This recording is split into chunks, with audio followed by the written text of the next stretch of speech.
하나님 말씀 보겠습니다. 우리 오늘 말씀은 사사기 21장 25절과 우리 디모데후서 4장 3절과 4절에 있는 말씀.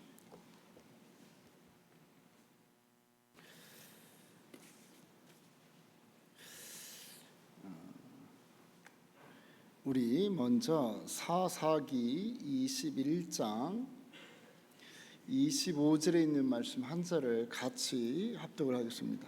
우리 읽겠습니다. 그때에 이스라엘에 왕이 없으므로 사람이 각기 자기의 소견에 옳은 대로 행하였더라. 아멘. 디모데후서 4장입니다.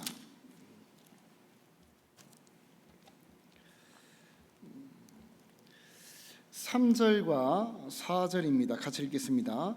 때가 이르느니 사람이 바른 교훈을 받지 아니하며 기가 가려워서 자기의 서육을 따를 스승을 많이 두고 또 그 길을 진리에서 돌이켜 허탄한 이야기를 따르니라. 아멘. 우리 함께 봉독한 말씀에 여러분 은혜가 되는 시간 되길 바랍니다. 우리 반갑습니다. 우리 옆에 분과 또 우리 뒤에 분과 할렐루야로 인사하겠습니다. 할렐루야. 할렐루야. 반갑습니다. 우리 오늘 공과 24과를 우리 보면서 오늘 제목 말씀은 이 상대주의를 경계하자라고 하는 말씀이에요. 상당히 문화적이고 철학적인 그런 주제입니다. 상대주의를 경계하자. 여러분, 상대주의를 아주 철저하게 경계할 수 있는 저와 여러분 되시길 소망합니다. 그러면 상대주의라고 하는 것은 무엇일까요? 상대주의라고 하는 것은 상대주의는 이렇습니다. 다른 게 아니라 어려운 것도 아닙니다. 절대적인 것은 없다는 거예요.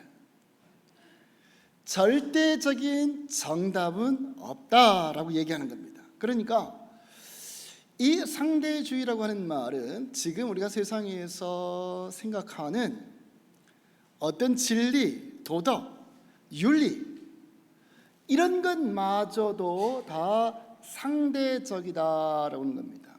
그러니까 절대적인 진리나 절대적인 도덕이나 절대적인 윤리라고 하는 것은 없다는 겁니다.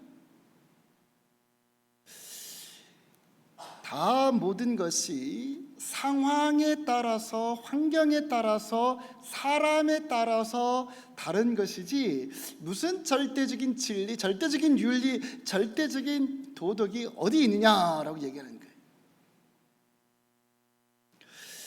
그 모습이 우리 오늘 지금 사사기 21장 25절에서 읽은 그 말씀입니다.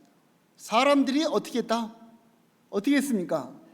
각자 소견대로 자기 생각대로, 자기 마음대로, 자기 하고 싶은 대로, 자기가 옳다고 생각하면 그냥 하는 거예요.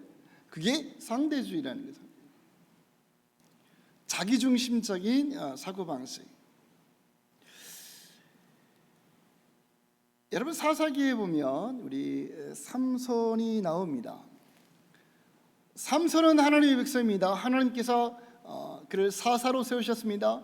특별히 그는 누구입니까? 나실인입니다. 그런데 그가 와서 아버지, 제가 블레셋 여인을 봤는데 너무 마음에 들어요. 그 여인과 좀 결혼하고 싶습니다. 그러니까 아버지가 뭐라고 얘기하죠?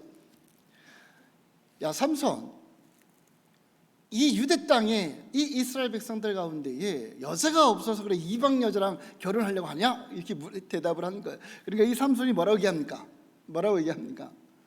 아버지, 내가 좋아한다니까요.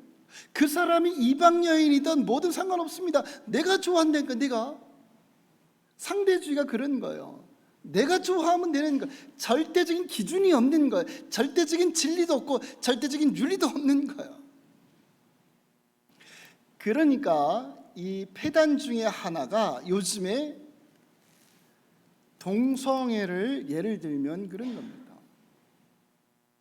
남자가 남자를 사랑하고 여자가 여자를 사랑하는, 성을 또한 전환해버리는, 남자가 여자로 여자가 남자로 전환하는 그런 사회가 되어버렸어요.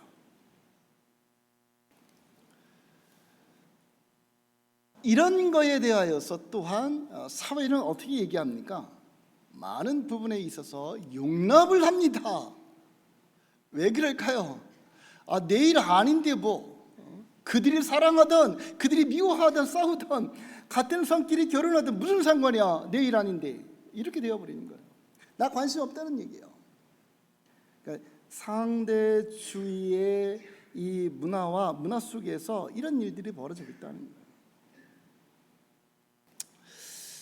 거예요. 개념이 그렇고, 제가 오늘 이 말씀을 통해서 이 상대주의의, 그럼에도 불구하고 긍정적인 부분이 무엇이며, 또 우리가 철저하게 이 상대주의를 거부해야 될 부분들이 무엇인가라고 하는 것을 두 가지를 제가 한번 같이 나누어 보려고 합니다.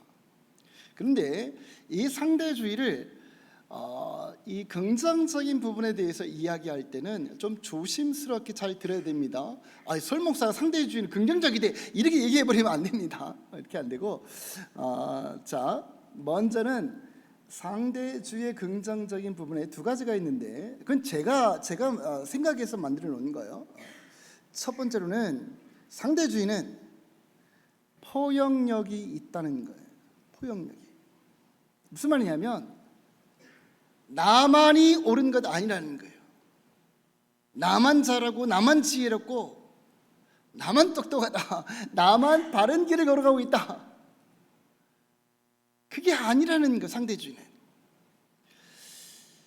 나와 다른 길을 걸어가고 있는 사람은 그 사람이 틀린 것이 아니라 어떤 사람이다?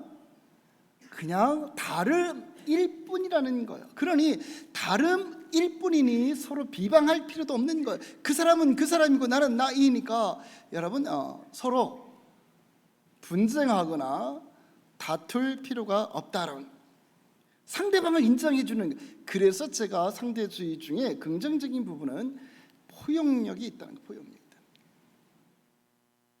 나만 절대적이지 않습니다. 내 주장만이 옳은 것 아니에요. 그래서 상대방을 인정해 준다라고 하는 그런 입장에서 이 긍정적인 부분이 아니라, 예를 들면 이런 거예요. 여러분 간단하게 쉽게 예를 들면, 여러분 중국집에 가면 탕수육을 먹습니다. 탕수육을 먹을 때 여러분들은 부먹을 해서 먹습니다, 아니면 찍먹을 해서 먹습니까? 어느 게 정답이죠? 어느 게 정답입니까? 정답이 없어요. 자기가 좋은 대로 먹으면 되는 거예요. 이게 상대주의의 하나의 예라는 거예요. 찍어서 먹는 사람은, 그냥 부어 먹는 사람을 욕할 필요 없다는 거예요. 그 사람은 그 사람 나름대로의 삶의 스타일이 있는 거예요. 그렇다는 거예요. 여러분 평양냉면은 좀 심심하게 먹습니다. 그렇죠? 간을 세게 하지 않죠.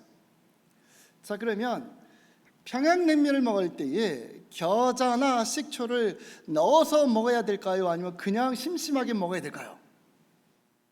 기준이 어디 있어? 자기가 좋아서 먹으면 취향대로 먹으면 되지. 그렇다는 거예요. 심심하게 먹는 사람이 거기에다가 겨자를 잔뜩 넣고 식초를 잔뜩 넣는다고 해서 저런 무식한 사람 평양냉면도 먹을 줄 모르고, 이렇게 욕할 필요 없다는 얘기예요.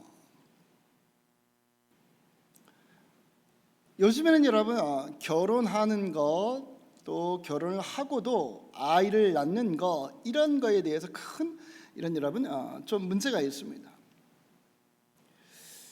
전에는 결혼 안 하는 것, 또 가정을 이루었지만 아이를 안 낳는 거라고 하는 것은 상당히 아주 안 좋은 시선으로 바라봤습니다. 근데 지금은 어떻습니까? 결혼을 하든 안 하든, 결혼을 하고도 자녀를 낳든 안 낳든 그 기준이 없어졌어요.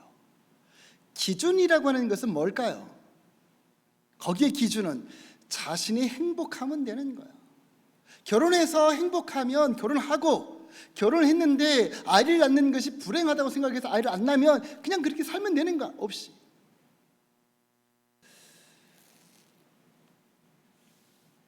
이렇게 하다 보니까 상대주의에서 어떤 일로 인하여서 누구와 분쟁이나 싸움을 할 필요는 없다는 얘기입니다. 그냥 그 사람 인정해 주는 거야. 그냥 이런 부분에 있어서 포용력이 있고 긍정적이다라고 하는 부분이 있고, 또 하나의 긍정적인 부분은 여러분 상대주의를 통해서 나를 바라볼 수 있어요. 나를. 어떤 의미냐면 여러분, 내가 주장하는 것, 내가 의견을 내는 것, 내 생각이 뭐다? 절대적인 것 아니라는 것을 우리는 이 사회 가운데 속에서, 이 문화 가운데 속에서 우리가 이해를 해야 돼요. 그것을 통해서 마치 거울처럼 나를 바라보면서 나만 옳은 것 아니야, 나만 진리가 아니야, 내가 행동하는 대로 따라와야 돼, 이게 안 된다는 얘기입니다. 그렇게 하라고 하면 이 사회에서 사람들이 따라갑니까? 요즘은 안 따라갑니다. 여러분, 우리 이런 예를 잘 몇 번 들었는데, 우리 시각 장애인이 코끼리를 만져봅니다. 시각 장애인이 코끼리를 만지면서 어떤 사람은 다리를 만져보면서 야, 코끼리는 기둥 같아라고 얘기합니다. 어떤 사람은 귀를 만지면서 야, 코끼리는 부채인가 봐. 어떤 사람은 코끼리를 만져보면서, 코끼리의 코를 만져보면서 야, 코끼리는 물호수야 라고 말합니다. 그러면서 서로 싸울 필요가 있을까요, 없을까? 싸울 필요 없는 거예요. 그 사람이 그렇게 생각하면 된다는 얘기입니다.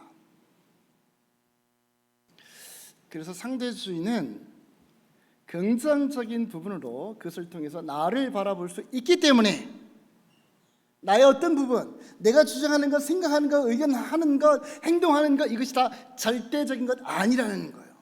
그러니 상대방도 인정해 주면서 싸울 필요가 없다라고 하는 겁니다. 여러분, 이해가 되십니까?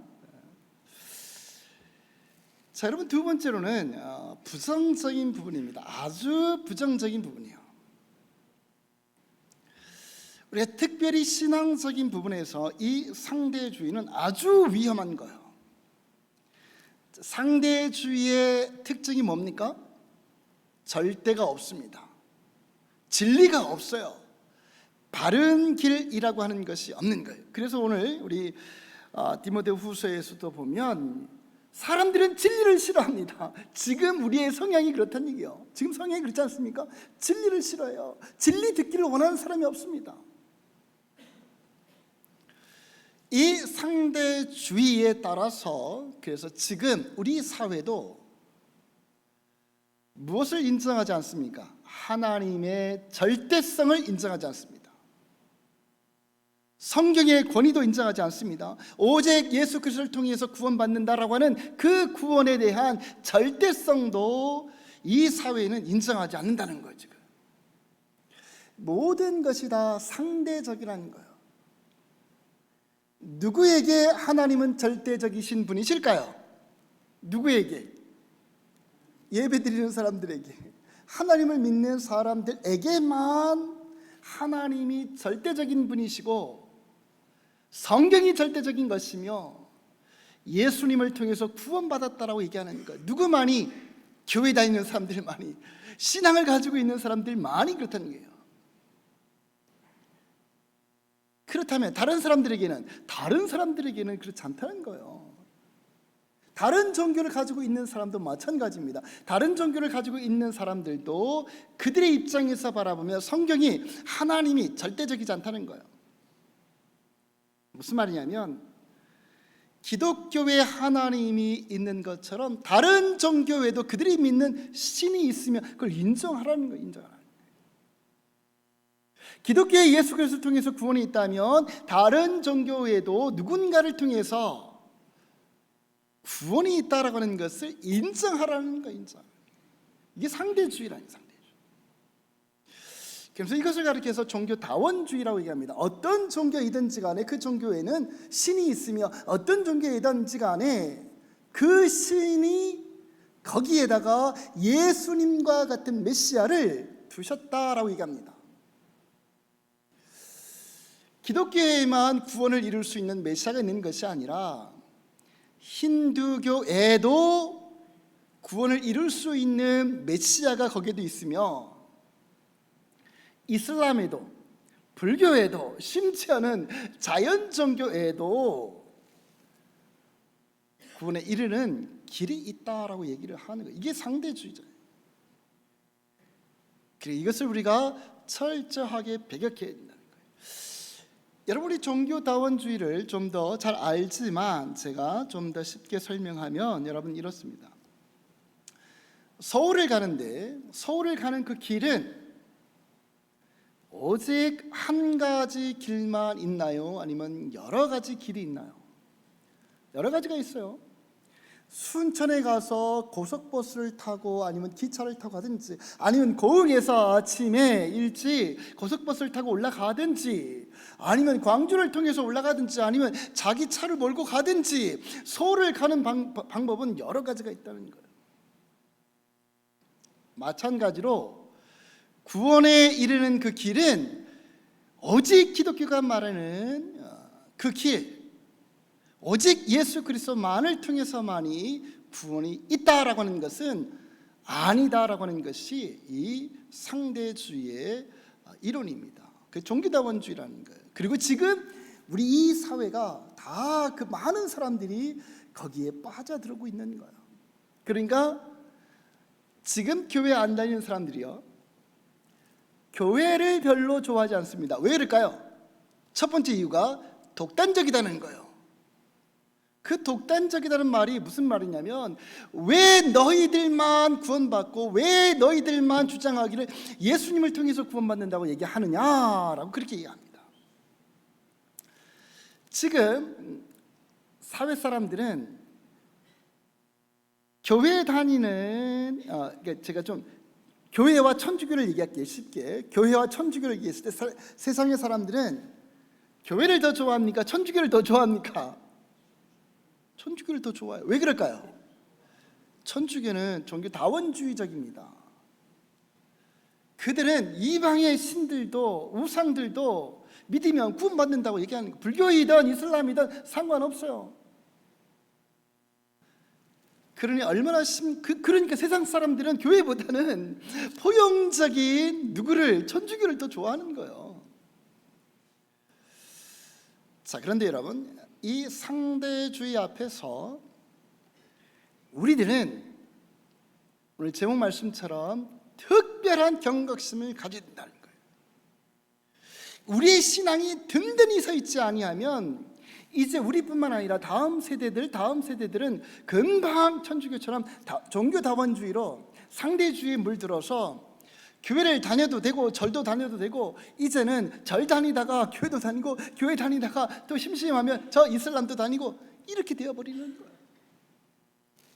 자, 그래서 여러분, 우리는 철저하게 상대주의를 경계하며 오늘 이 시간에 특별하게 다시 한번 우리 신앙을 다짐할 수 있는 그러한 시간이 되시길 바랍니다. 아멘. 자, 그래서 첫 번째로, 하나님은 어떤 분이시다? 우리는 하나님에 대한 절대성을 반드시 가져야 된다는 거예요. 이건 포용력이 아닙니다. 이건 이해의 차원을 넘어서는 거예요. 여러분, 하나님만이 절대적이신 분이신 줄 믿습니다. 자, 이것을 이사야서 45장 우리 5절에 보면 이렇게 말씀하십니다. 이사야서 45장 5절입니다. 읽겠습니다. 나는 여호와라, 나 외에 다른 이가 없나니 나밖에 신이 없느니라. 너는 나를 알지 못할지라도 나는 내 띠를 동일 것이요. 아멘. 나는 누구라고요? 나는 여호와라는 거예요. 나 외에 다른 신이 있다 없다? 없다는 거예요. 없다는 거예요. 여러분, 이것이 하나님의 절대성이라는 거예요. 오직 한 분밖에 없다는 거예요. 유일신이라는 거예요. 이 신앙을 여러분 굳건히 가질 수 있는 그러한 저와 여러분 되시길 바랍니다. 그 외에 어떤 것은 다 우상이며 누가 만들었다? 사람이 만들었다는 거예요. 하나님은 사람이 만든 것이 아니라 하나님은 스스로 존재하신, I am who I am, 나는 스스로 존재하는 분이다 라고 그렇게 말씀하고 계시는 거예요. 여러분, 하나님은 절대적이신 분이신 줄 믿습니다. 이제로부터 상대주의에 빠져서는 안 된다는 거예요. 여기에도 하나님이 계시고 다른 종교에도 하나님이 계시고 이런 게 아니라는 거예요. 자, 두 번째로는 이 말씀을 바라보면서 여러분 우리는 하나님의 창조성을 분명히 우리가 믿어야 된다라는 것입니다. 하나님이 창조하신, 하나님이 말씀으로 우주 만물을 창조하신 줄 믿습니다. 하나님의 창조의 절대성을 우리가 믿어야 된다는 거예요. 이것이 흔들리게 되면 여러분 이제부터 우리가 지난주에도 말씀을 드렸지만 진화론이든 뭐든 간에 자연주의든 막 일어나게 되는 거예요. 하나님의 창조성의 절대성을 우리가 믿어야 된다. 시편 139편 13절과 14절에 있는 말씀입니다. 읽겠습니다. 주께서 내 내장을 지으시며 나의 모태에서 나를 만드셨나이다. 내가 주께 감사함은 나를 지으심이 심히 기묘하심이라. 주께서 하시는 일이 기이함을 내 영혼이 잘 아나이다. 아멘. 내 내장을 누가 만드셨다고요? 하나님께서 만드신 줄 믿습니다. 나를 누가 만드셨습니까? 하나님 만드셔서 어디에서부터? 모태에서부터 하나님이 나를 여러분 만드신 줄 믿습니다. 하나님의 절대성이라는 거예요. 하나님의 창조 절대성이라는 거. 이것이 흔들려서 안 된다는 거예요. 세 번째는 여러분, 구원은 오직 누구를 통해서만이, 예수 그리스도를 통해서만이 구원이 있다는 사실을 여러분 믿음으로 고백할 수 있는 그런 저와 여러분 되시길 소망합니다. 아멘. 착한 일을 많이 했다고 해서, 선한 일을 많이 했다고 해서, 수십억 수백억의 도네이션을 했다고 해서 구원받는 게 아니라는 것. 구원은 오직 무엇을 통해서만이? 예수 그리스도의 이름을 통해서만이. 이슬람의 구원이 있는 것이 아닙니다. 불교의 구원이 있는 것이 아니에요. 자연 종교의 힌두교의 구원이 있는 것이 아닙니다. 구원은 오직 예수 그리스도밖에 없다라고 하는 사실이에요. 이것이 구원에 대한 절대성을 우리가 가져야 된다. 네 번째로, 마지막으로 말씀에 대한 절대성을 가질 수 있는 그런 저와 여러분 되시기 바랍니다. 말씀에 대한 절대성이라는 거예요. 세상은 다 변합니다. 10년만 지나면 강산이 변한다고 하잖아요. 여러분들도 많이 변했죠. 잘못된 그 시절, 꽃다운 그 시절, 힘이 넘쳤던 그 시절 이제 지나가고 힘들고 아프고 많이 쇠락해져 있어요. 다 변합니다. 삼라만상은 다 변하는 거예요. 그렇지만 변하지 아니하는 것이 있습니다. 그게 뭘까요? 하나님의 말씀은 변치 않는다는 거예요. 아멘이십니까? 이 말씀의 절대성을 반드시 우리가 가지고 있어야 한다는 거예요. 여러분, 이사야서 40장 8절에 보면 이렇게 말씀하십니다. 우리 이사야서 40장 8절입니다. 읽겠습니다. 시작. 풀은 마르고 꽃은 시드나 우리 하나님의 말씀 영원히 서리라 하라. 하나님의 말씀 뭐하다고요? 영원한 거, 변치 아니하는 거예요. 하나님의 말씀은 영원무궁하다라고 하는 것을 성경은 누차 우리에게 말씀해 주고 계십니다. 자, 그러니 결론적으로 이 상대주의의 이 문화 앞에서 다른 일에 관심이 없어서 니들이 알아서 하라고 하는 그러한 이 엄청난 문화적 충격 가운데 속에서 우리가 신앙적으로 반드시 지켜야 될 것, 하나님의 여러분 절대성, 하나님의 존재하심의 절대성, 하나님의 창조하심의 절대성, 예수 그리스도를 통한 구원의 절대성, 하나님의 말씀의 영원한 것에 대한 절대성, 이것을 여러분 꼭 가지어서 이 타락한 문화 가운데 속에서 진리 듣기를 거부하는 이 시대 가운데 속에서 하나님의 말씀을 붙잡고 살아가는 믿음의 사람들 되시기를 주님의 이름으로 축복합니다. 네, 우리 기도하시겠습니다. 아버지 하나님 감사합니다. 세상은 종교다원주의로 진리가 거부를 당하고 또한 예수 그리스도의 그 십자가 은혜가 거부당하는 이 상대주의의 문화 속에서 우리 신앙인들은 하나님의 절대성과 또 말씀의 그 영원성과 예수 그리스도를 통한 구원의 절대성을 믿음으로 고백하며 이 신앙을 가슴에 품고 날마다 승리하며 살아갈 수 있는 주의 백성들 될 수 있도록 주님 도와주옵소서. 감사드리오며 예수님의 이름으로 기도드리옵나이다. 아멘. 우리 찬송가 384장 하시겠습니다.